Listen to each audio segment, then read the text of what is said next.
మిత్రులారా, ఒక కేసులోని విషయం ఏంటంటే, సార్, ఒక వ్యక్తి మా భూమిని డెవలప్ చేస్తానని చెప్పి డెవలప్మెంట్ అగ్రిమెంటు రిజిస్ట్రేషన్ చేసుకున్నాడు. దాంట్లో కండిషన్స్ అన్ని రాసుకున్నాడు. కానీ ఇప్పుడు మా భూమిని డెవలప్మెంట్ చేయట్లేదు, మాకు ఆ డెవలప్మెంట్ని క్యాన్సిల్ చేయట్లేదు. మరి ఈ సందర్భంలో మాకు పరిష్కారం ఏంటి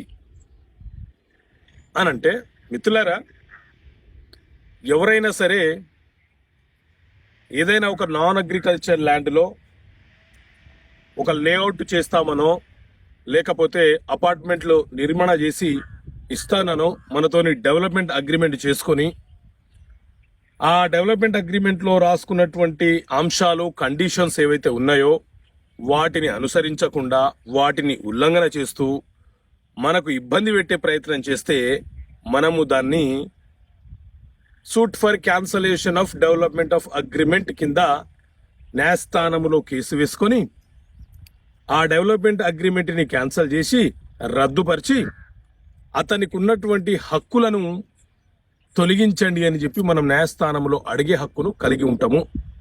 ఏ అగ్రిమెంట్ అయినా సరే 3 సంవత్సరాలలోపు మనం న్యాయస్థానంలో వేస్తే న్యాయస్థానము కేసుని తీసుకొని విచారణ జరిపి కొట్టివేసే అవకాశం ఉంటుంది.